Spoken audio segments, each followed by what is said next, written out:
Congress and our entire nation have no more solemn duty than ones we owe to our veterans. They've given their blood, their sweat, and their tears for our great country. They fought on battlefields only to come home and face new battles, like difficulty accessing health care, challenges in transitioning to civilian life. A lot of them face homelessness, PTSD, and of course, we hear it all the time in our various congressional offices about bureaucratic red tape at the Veterans Administration. I've long engaged in Veteran Administration oversight. The VA's fought my efforts tooth and nail. I won't tire. Our veterans deserve nothing less than making sure the VA delivers in an efficient way, and particularly when we find things to be wrong there. It's because of my oversight that I've placed a hold on the nomination of Tanya Bradsher to be Deputy Secretary at the VA. I urge my colleagues to oppose the nomination as well, and so I'm here to tell you why. Records in my possession, as well as statements from VA whistleblowers, show that Ms. Bradsher has failed to secure our veterans' private and sensitive protected health information, personally identifiable information, and whistleblower information. Information also shows that she played a key role in the Veteran Administration's obstruction of my investigation of VA corruption. My Democratic colleagues rushed Ms. Bradsher's nomination through the Senate Veterans Affairs Committee without even investigating the allegations that I brought to the committee's attention. Let's start with one of these, with the VA Integrated Enterprise Workflow Solution, otherwise known by the acronym VIEWS. Records show that this system exposes sensitive medical, health, and personal information of many veterans, as well as whistleblower names and information.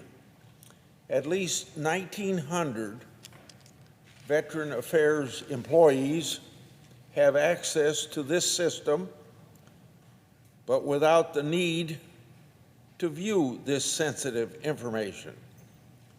Now, Ms. Bradsher has direct responsibility for that system as the VA's Chief of Staff, her present position. Emails and screenshots from views were supplied to me by whistleblowers, and most of my colleagues know I get a lot of information from whistleblowers. These emails show that these whistleblowers notified Ms. Bradsher's deputy last July, a whole year ago, about these issues. One of these whistleblowers told Ms. Bradsher's office she had been harassed and that she feared for her safety. To this day, Ms. Bradsher hasn't followed up or instructed anyone else to follow up with these whistleblowers to make sure that their concerns were addressed. Despite questions for the record asked by Ranking Member Moran and Senator Blackburn, Ms. Bradsher has offered no explanation whatsoever for why the specific personnel information brought to her office's attention was not secured as it should be secured. Instead, she pointed to a few feeble actions she says were taken to address future correspondence, such as training on private data. This is unacceptable for a nominee who will be in charge of the VA's effort to modernize our veterans' sensitive electronic health records if she is confirmed. Ms. Bradsher was in the Chief of Staff's position 16 months before whistleblowers notified her of the serious potential data breach, and now for a year after. That kind of inaction and negligence is remarkable, even for the Veterans Administration. These flaws provide a backdoor enabling whistleblower retaliation and potential identity fraud, and they must be fixed now, not ignored. The matter was serious enough that the Office of Special Counsel last August found, and I quote, substantial likelihood of wrongdoing, end of quote, in potential violation of federal privacy laws, and ordered the Secretary to complete an investigation within 60 days. The Veterans Administration still hasn't completed its investigation. So the Office of Special Counsel advised my office that the most serious allegations relating to data privacy has already been confirmed. The Veterans Administration's report to the Office of Special Counsel should be issued by August 1, just days away.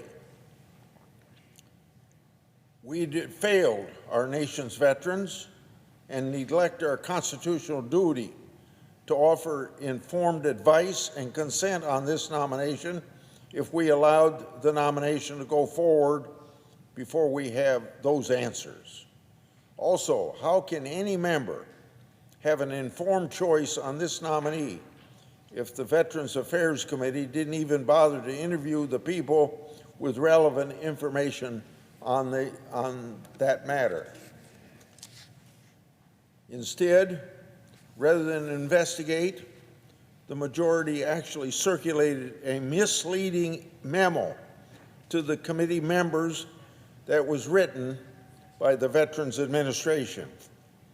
It also slandered my office by claiming my staff had these allegations, but intentionally hid them from the committee until the day before Ms. Bradsher's hearing.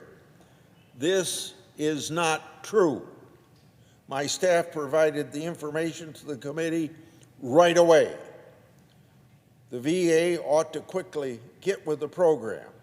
And that brings me to my second point of opposition to this nominee.